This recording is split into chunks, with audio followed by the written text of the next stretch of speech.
que sean. Déjenme poner esto en vista.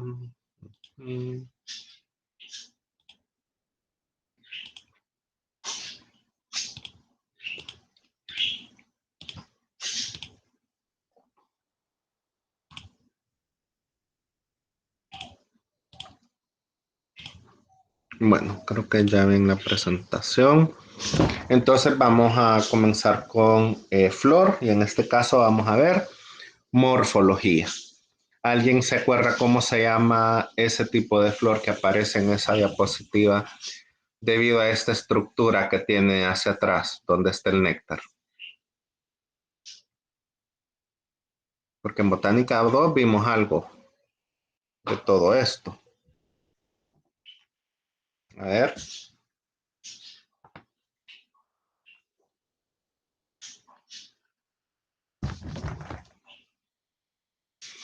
No se acuerdan. No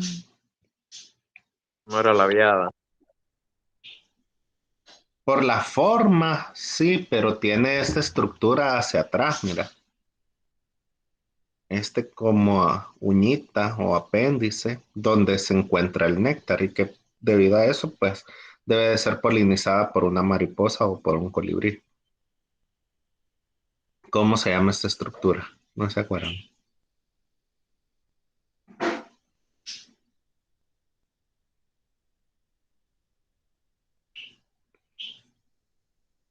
Ahí les va a venir en el examen, en alguno de tantos. Entonces, primero veamos la parte de los tipos de reproducción en las plantas, ¿verdad? Primero, la reproducción vegetativa o asexual, que en ese caso se va a llevar a cabo cuando un solo progenitor va a realizar el proceso de la reproducción sin la intervención de gametos, o sea, sin que sea necesario que haya intercambio de material genético. Entonces, una parte de la planta, ya sea el tallo, la rama, un brote, un tubérculo, un rizoma, se puede desarrollar hasta convertirse en una nueva planta. Eso es lo que sucede, por ejemplo, con la piña, con el jengibre, con la papa, la caña de azúcar, etcétera. Obviamente los injertos, que en la parte de los injertos ustedes ya saben lo que sucede allí con el cambium y el tejido cicatricial y cómo es que funciona esa parte, ya no la voy a tocar. En la parte de las estacas, ustedes ya saben que es la reproducción. Básicamente cortamos una rama, ¿verdad?, del árbol que tenga esta rama, tanto brotes como yemas, se plantan en otro lugar y pues al cabo de un tiempo, pues esta, a partir del cambio, va a producir raíces, ¿verdad? Se va a pegar y simplemente esto es un tipo de clonación. Los esquejes es bastante similar. Cuando se caen las hojas de las suculentas, por ejemplo, ustedes las ponen en un sustrato y a partir de esa hoja van a aparecer nuevas plantulitas. Y por último es el cultivo de tejidos in vitro, ¿verdad?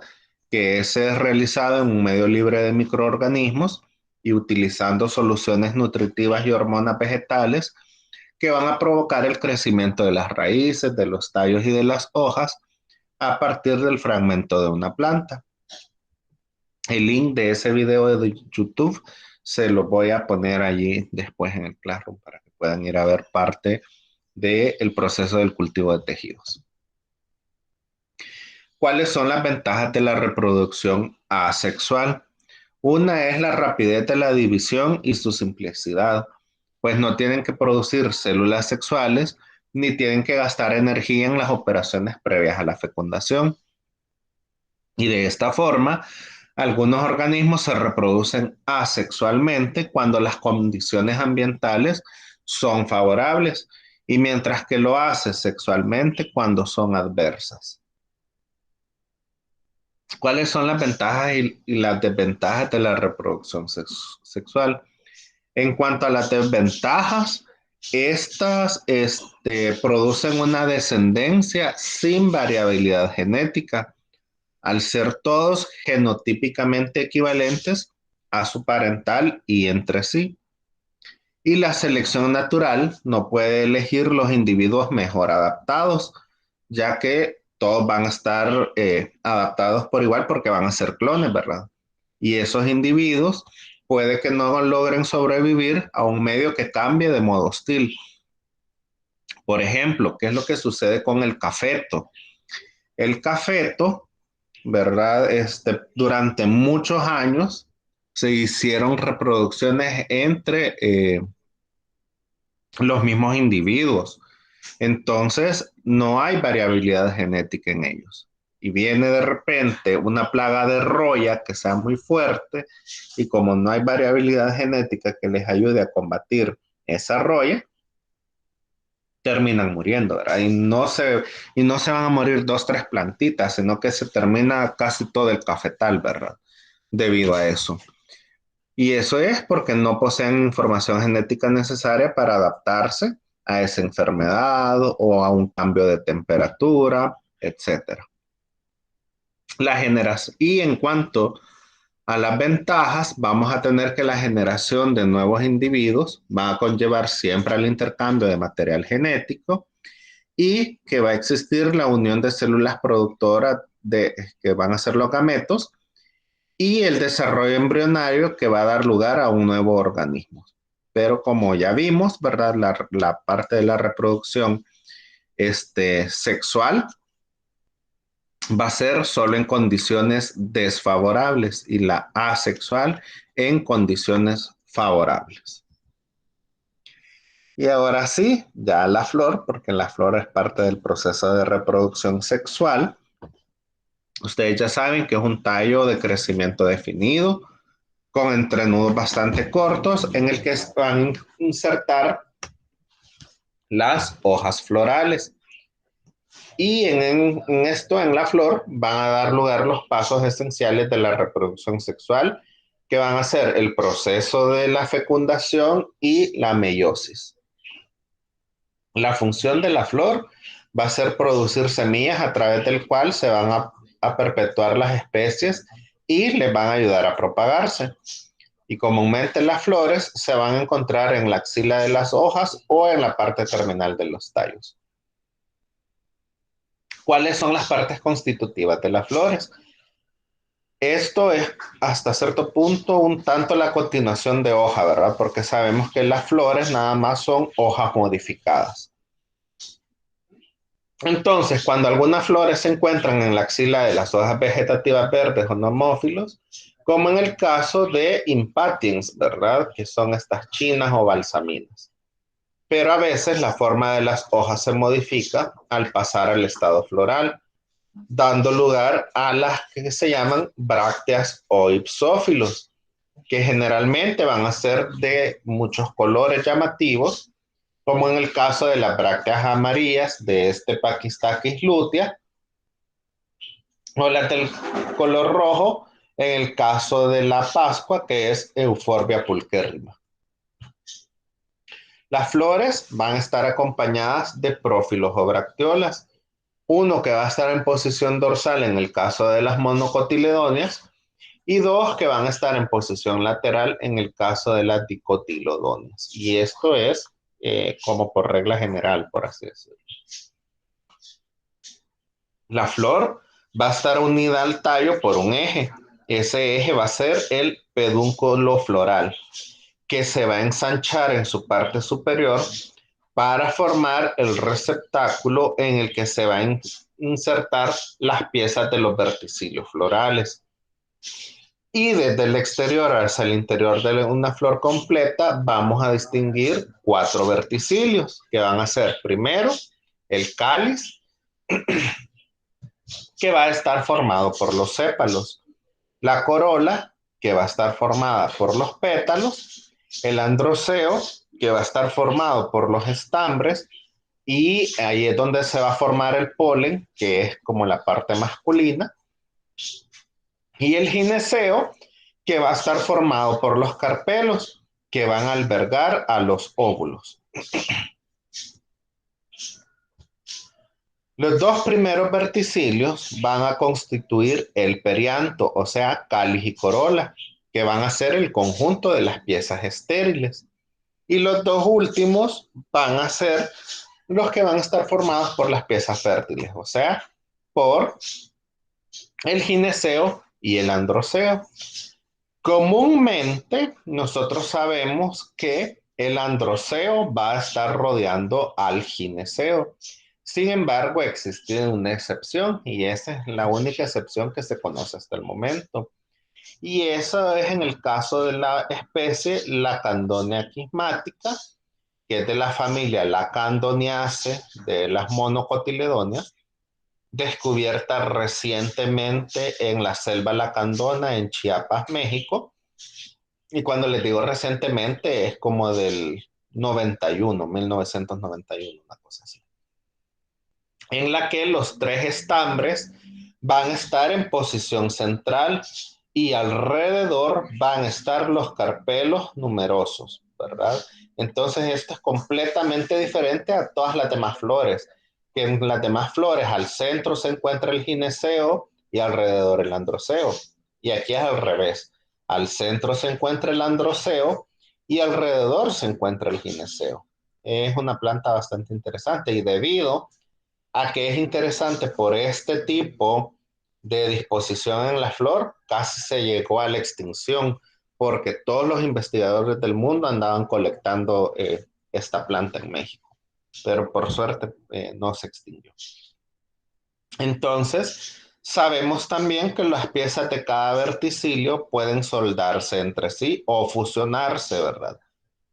Y se pueden fusionar, como ya les dije, entre sí o con las piezas de otros verticilios. Por ejemplo, en el cáliz que está formado por los sépalos, se pueden fusionar todos los sépalos entre sí, pero también el cáliz se puede fusionar con la corola. Entonces, en el caso de que todos los sépalos se fusionen entre sí, se va a llamar cohesión.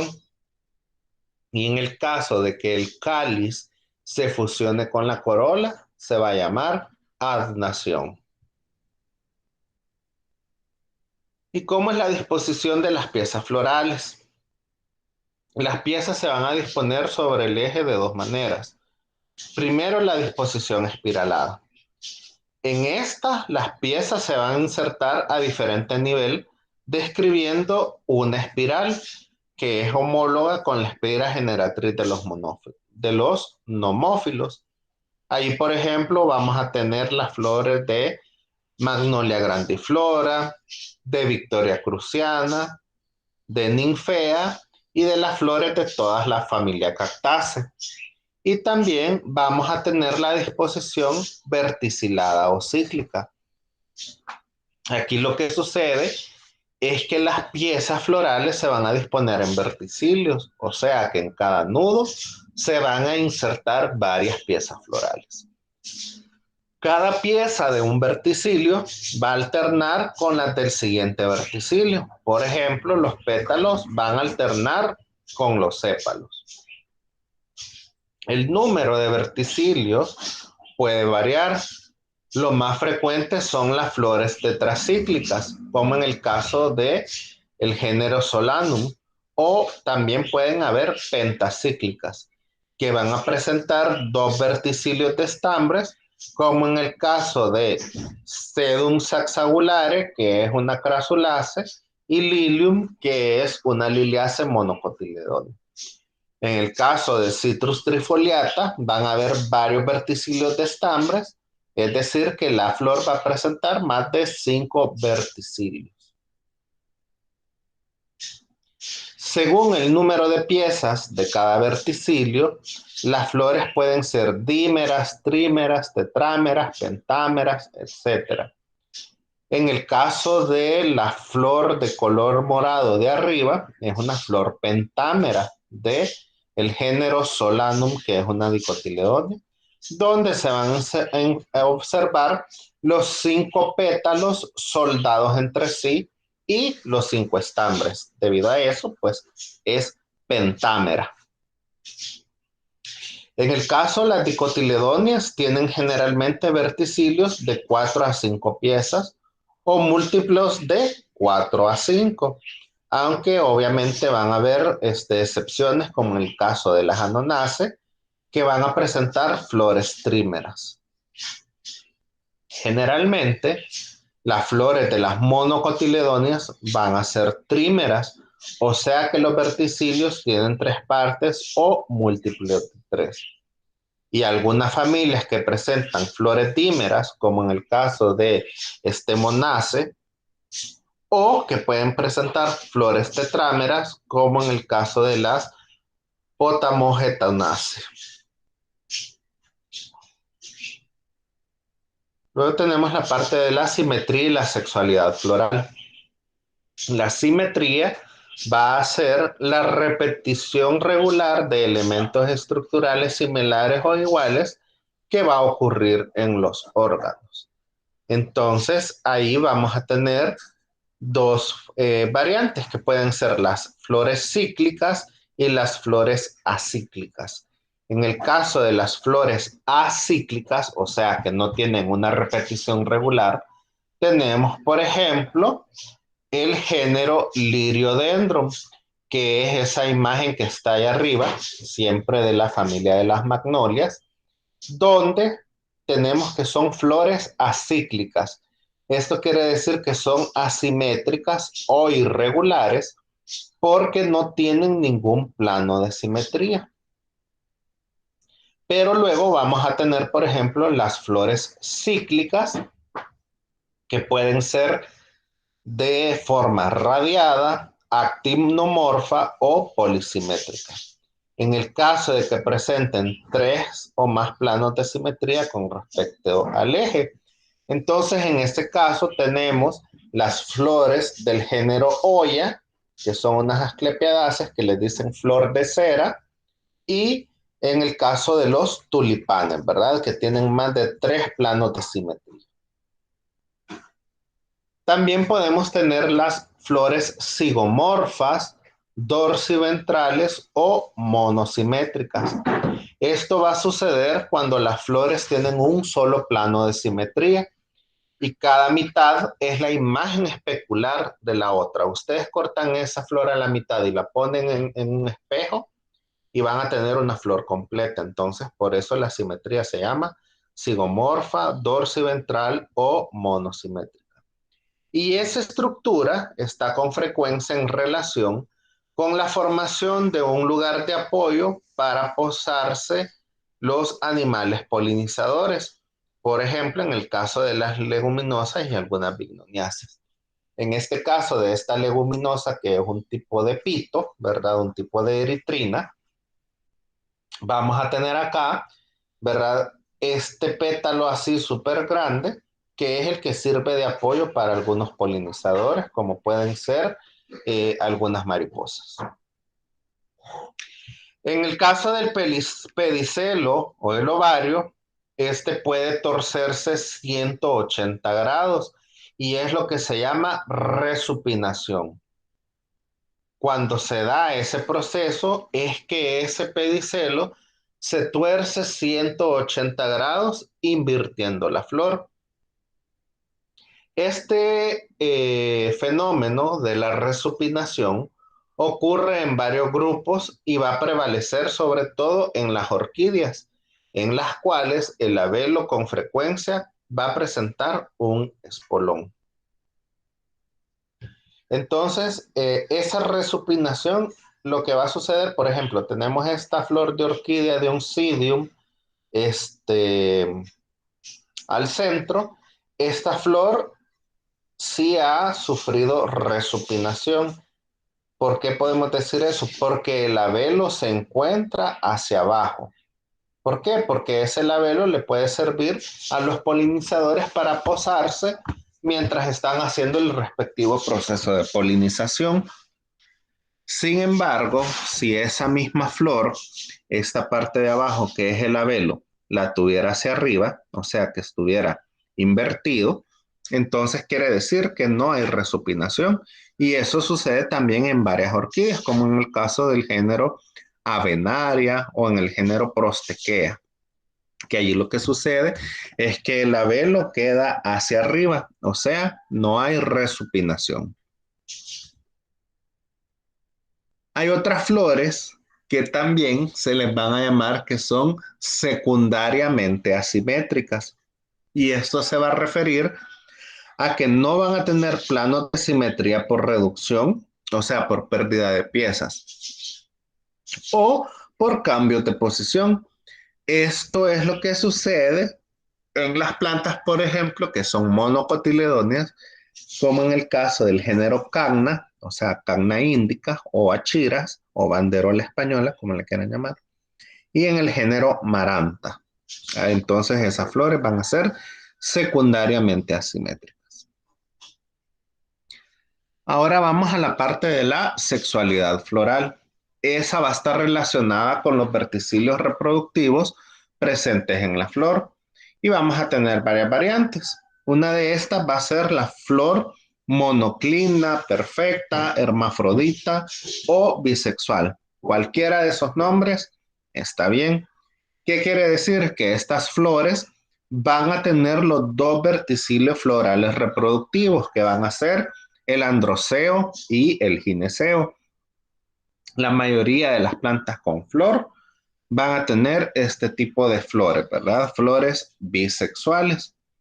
Pero también vamos a tener aquellas flores que van a ser diclinas, imperfectas o unisexuales.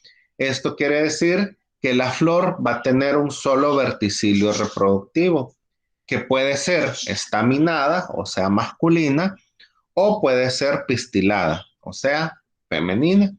Ejemplos de estos tenemos en las cucurbitáceas, ¿verdad? Donde vamos a tener producción de flores masculinas y femeninas. También en el género Carica, que es la papaya, van a haber flores masculinas y flores femeninas. En Morus y así en varias plantas. Pero esto es más raro. Por ejemplo, en el mamoncillo, ¿verdad? Vamos a tener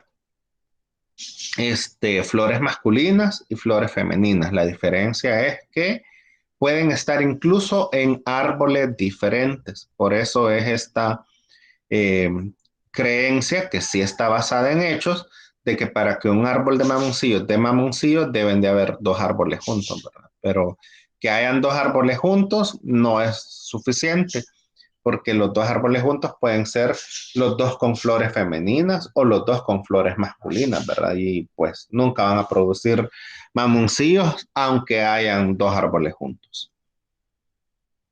Y luego tenemos las flores neutras, que estas flores no van a presentar verticilios reproductivos, solo van a tener el perianto, o sea, solo cáliz y corola.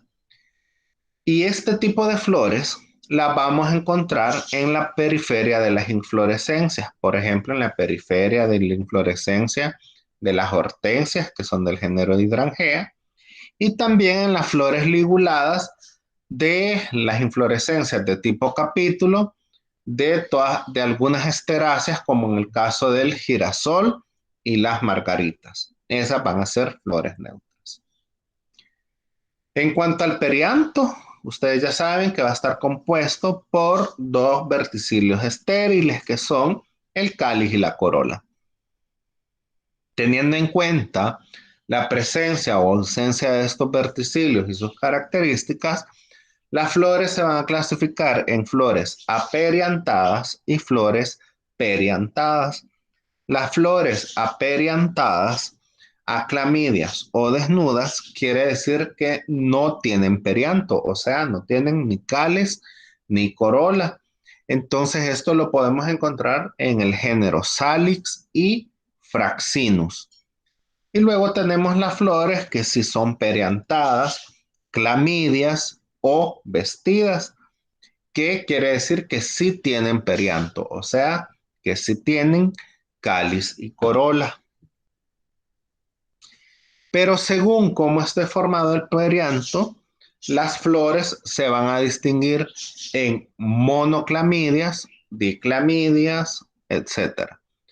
En el caso de las monoclamidias o apétalas, estas tienen solo el cáliz. Esto es lo que sucede, por ejemplo, en las especies de la familia de las Urticaceae.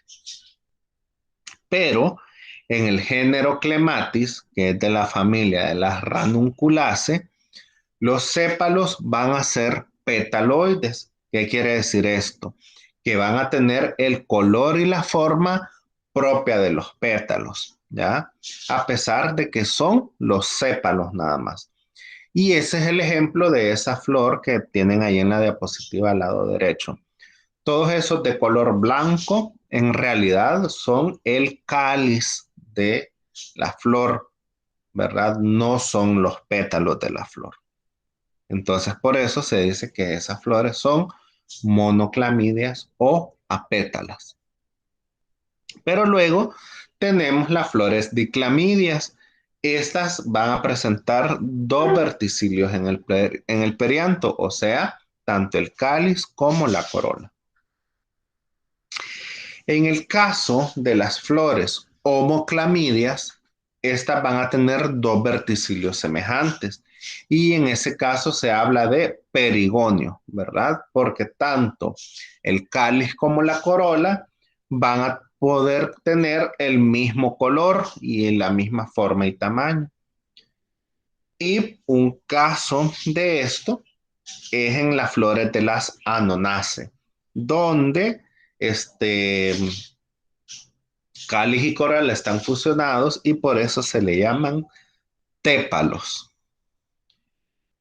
Y el perigonio puede ser calicino o corolino según su coloración y aspecto.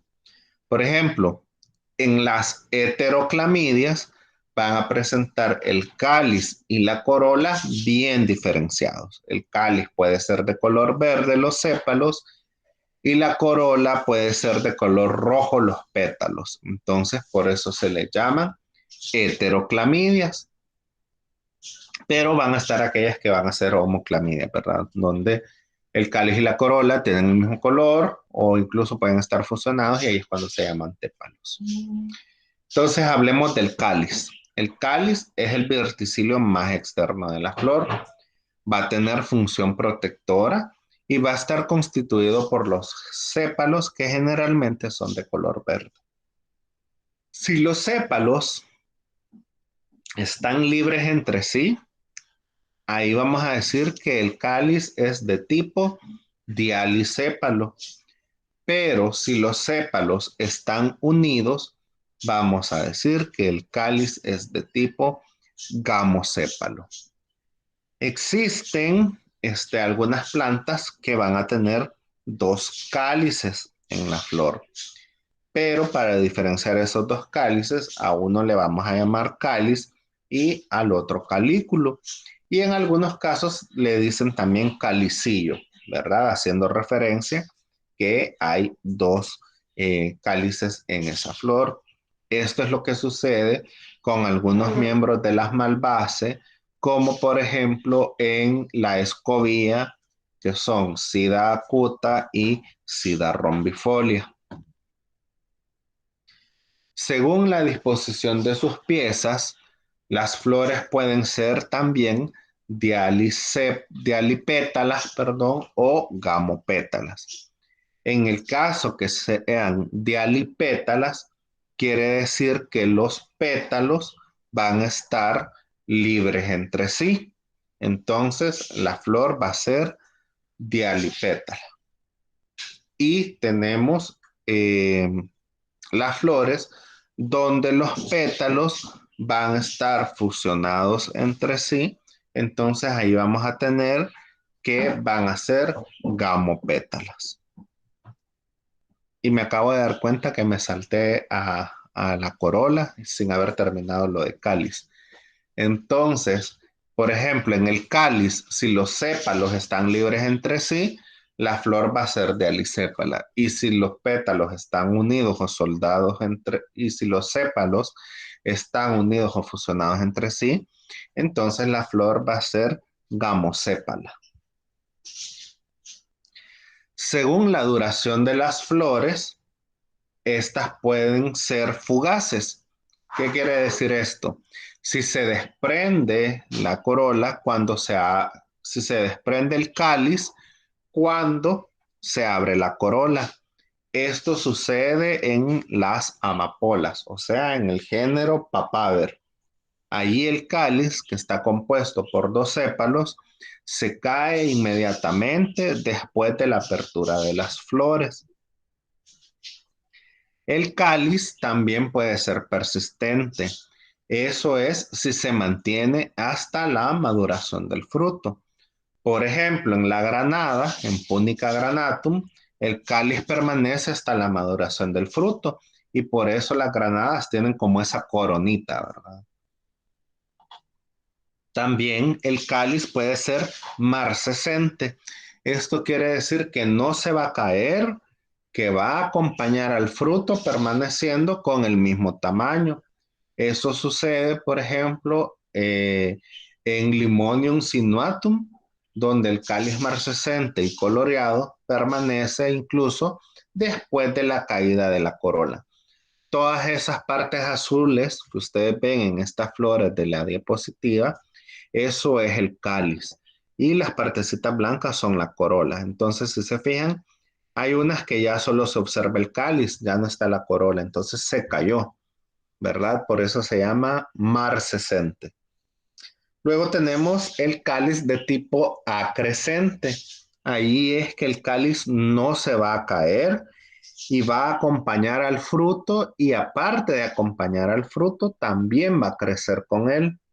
Esto es lo que sucede, por ejemplo, en esos tomatillos de monte como son Physalis ixocarpa, donde el cáliz crece convirtiéndose en una protección del fruto, que son en esta imagen que ustedes ven allá al lado derecho, incluso pues en la universidad, allá atrás de posgrado suelen crecer de estas plantas, ¿verdad? Que tienen como esas telitas protegiendo al fruto en el centro, pero esas telitas en realidad es el cáliz.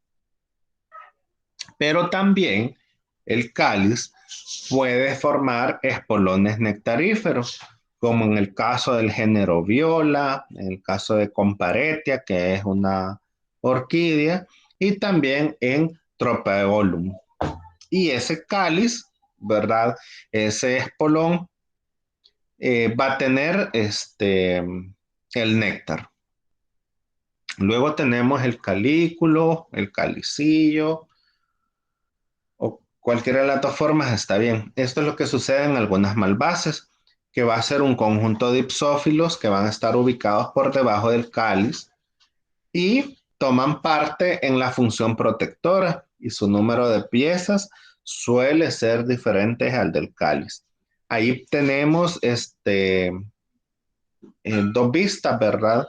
De dos flores de malvace, donde podemos observar el cáliz más grande y el calículo abajo de ese cáliz, que en realidad ese calículo pues solo son ipsófilos, ¿verdad? Luego tenemos la corola. Todo lo que hemos hablado anteriormente ha sido con respecto al cáliz. Ahora vamos a la corola. Los pétalos van a ser los antófilos que van a formar la corola. Y estos pétalos van a ser generalmente mayores que los sépalos y van a ser coloreados, puesto que su principal función es la de atraer a los polinizadores. Cada pétalo va a constar de una uña que lo va a fijar al receptáculo y una lámina o limbo que va a ser la parte más ancha y vistosa. Pero las flores de algunas especies carecen, ¿verdad?, de estos pétalos o los han reducido.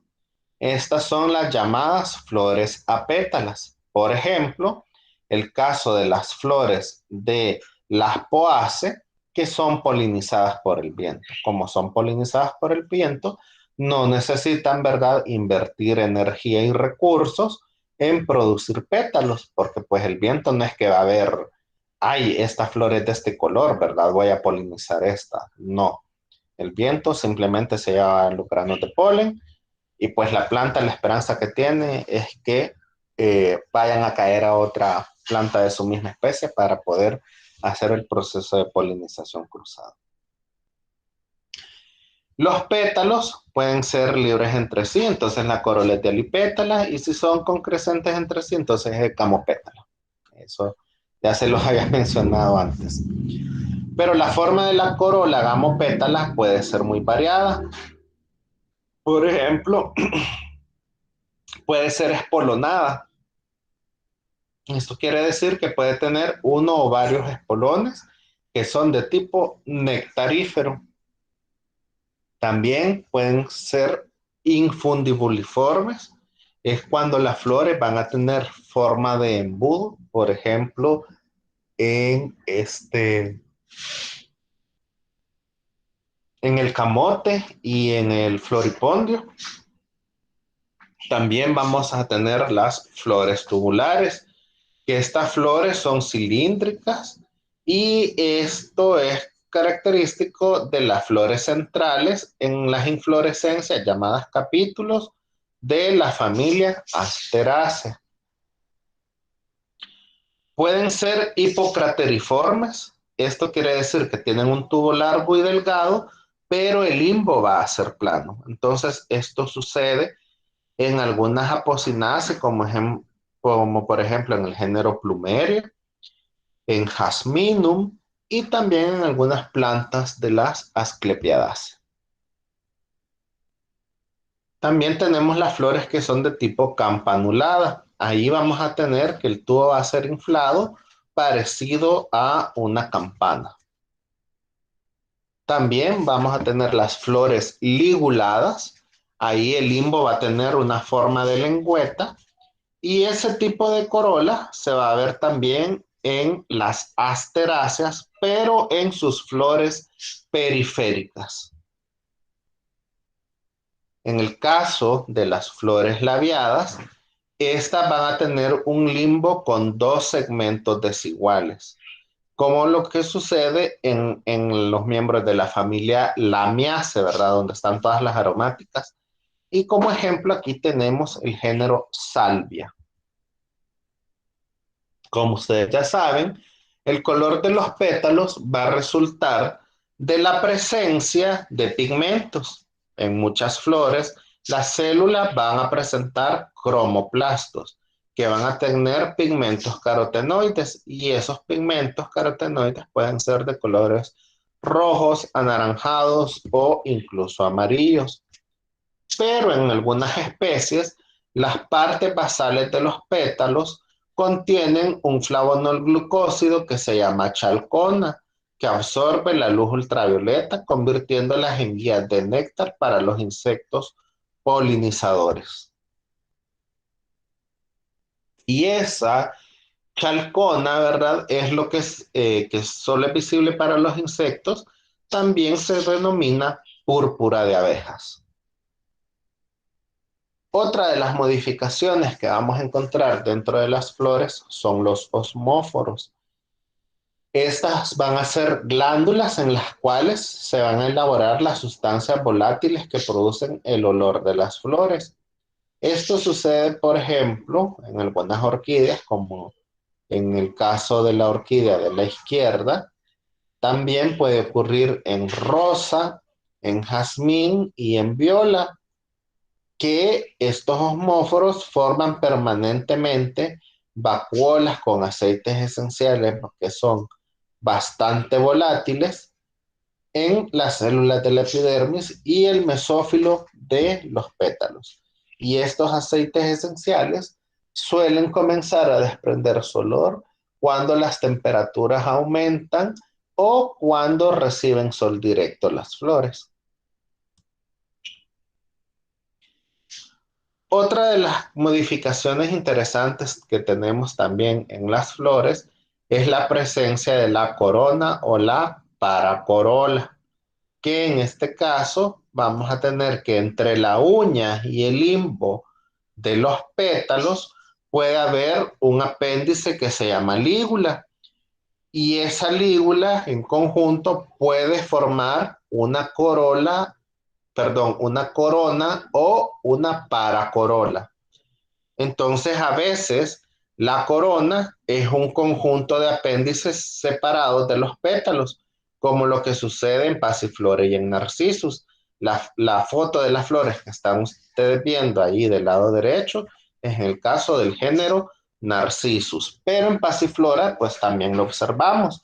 Podemos ver sus respectivos sépalos del cáliz y los pétalos de la corola, que pueden tener la misma coloración blanquecina, pero arriba de eso, y que es lo más vistoso de las flores del género Passiflora, vamos a encontrar esa corona, ¿verdad? Que simplemente son lígulas que han crecido pues más de lo normal, por así decirlo, y forman esa corona o paracorola.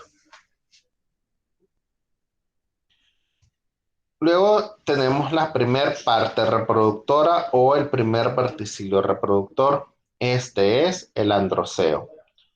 En este vamos a tener los estambres y cada estambre va a estar formado por un filamento y por su antera. Los estambres van a ser cada uno de los órganos florales masculinos que van a ser los portadores de los sacos polínicos, o sea, los microsporangios, que van a originar los granos de polen, que son las microesporas. El filamento va a ser la parte estéril del estambre y este puede ser muy largo, puede ser bastante corto o incluso faltar. Y si en el caso que falte, pues se dice, ¿verdad?, que la antera es sésil. Generalmente ese filamento es filiforme o en forma de pelo, pero puede ser grueso, incluso de forma petaloide, y puede estar provisto de apéndices, como en el caso de el género Canna.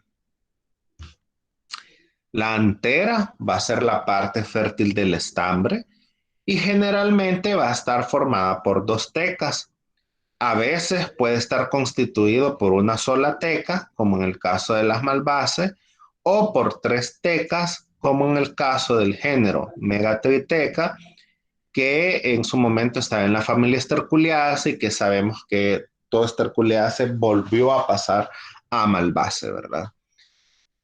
Las tecas van a estar unidas entre sí por un tejido conectivo y cada teca va a llevar dos sacos polínicos o microsporangios donde se van a estar formando las microesporas que van a ser los granos de polen.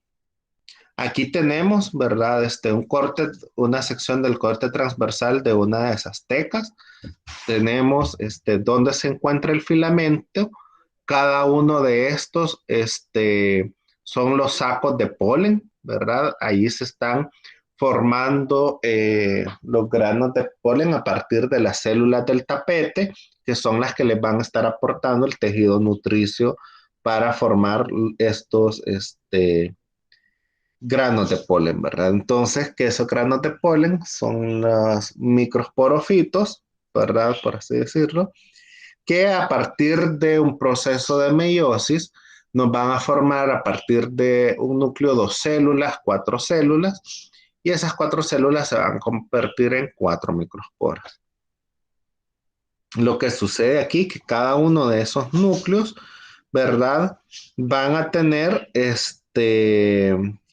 cada uno de esos granos de polen, ¿verdad? Van a tener una célula generativa, que es la que va a dar origen al tubo polínico, que va a empezar a crecer, ¿verdad? Cuando llegue al estigma de la flor y donde el núcleo va a comenzar a migrar, ¿verdad? Va a comenzar a migrar para que cuando el tubo polínico llegue hasta el ovario, pues pueda pasar por ahí o funcione como un canal, ¿verdad? La información genética de la parte masculina de la planta. Y de esta forma poder realizar el proceso de fecundación. Luego tenemos el proceso de la dehiscencia de las anteras. Después de la maduración de los granos de polen, se produce el proceso de dehiscencia. ¿Qué quiere decir esto? La apertura de la antera para dejar salir el polen. Y el tejido responsable de esa dehiscencia o de esa apertura va a ser el endotelio. Si la apertura se produce a lo largo del tabique que separa los sacos polínicos, La dehiscencia es de tipo longitudinal, que es el caso más frecuente. Sin embargo, también tenemos aquella dehiscencia de tipo transversal, que es lo que sucede, por ejemplo, en el género Alquemila, también en la familia Rosace y en la familia Hippocratea.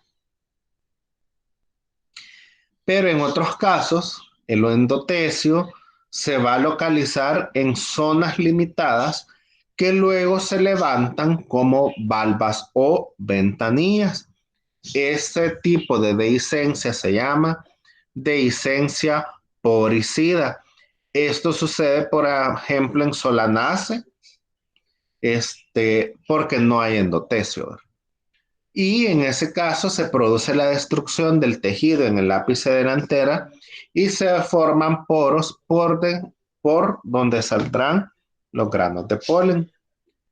Y según cómo se inserta la antera en el filamento, se van a distinguir tres tipos de anteras. Por ejemplo, las basifijas, como el caso de Solanum, las dorsifijas, como el caso de las Poace, y las apicifijas, como en el caso de las Bignoniaceae.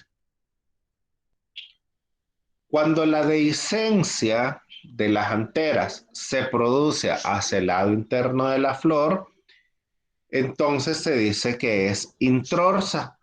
Y cuando esta dehiscencia o cuando las anteras están viendo hacia afuera, se dice que es de tipo extrorsa. El número de estambres va a ser bastante variable. Por ejemplo, en algunas euforbiáceas van a ser flores monandras, o sea, va a haber un solo estambre. En el caso de las oleáceas, van a haber dos estambres, por eso se llaman diandras.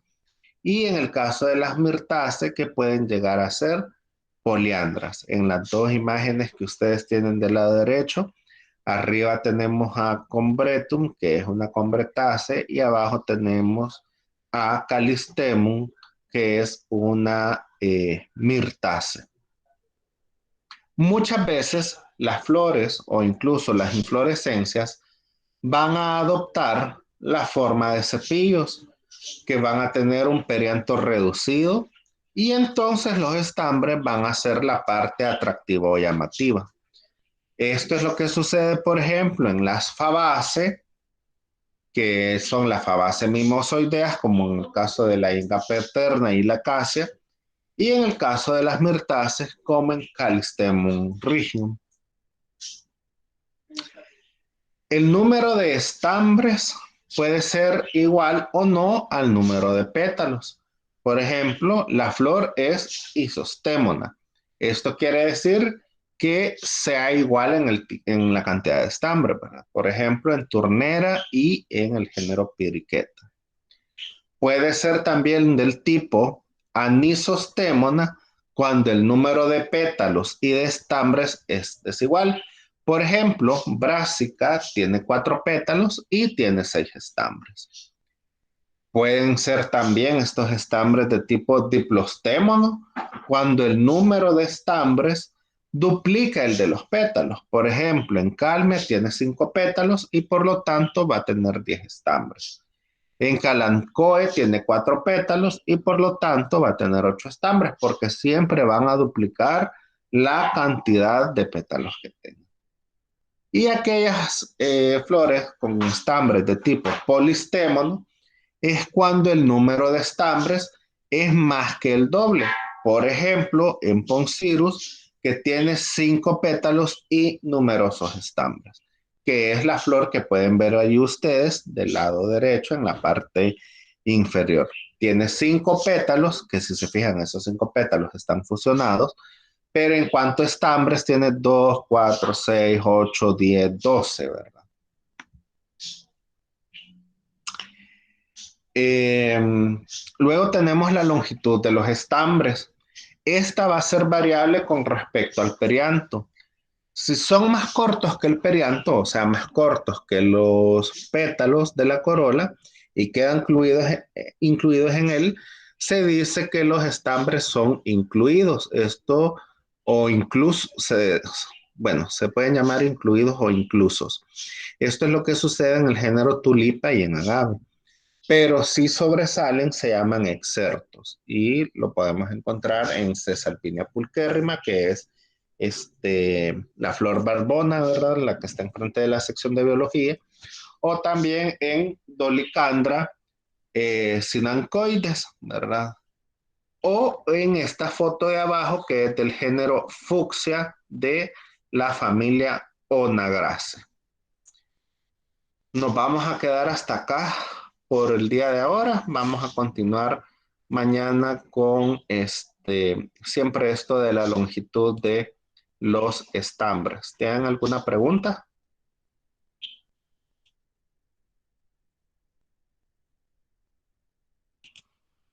Bueno, entonces nos quedamos hasta aquí. Nos vemos el día de mañana. Cuídense. Adiós.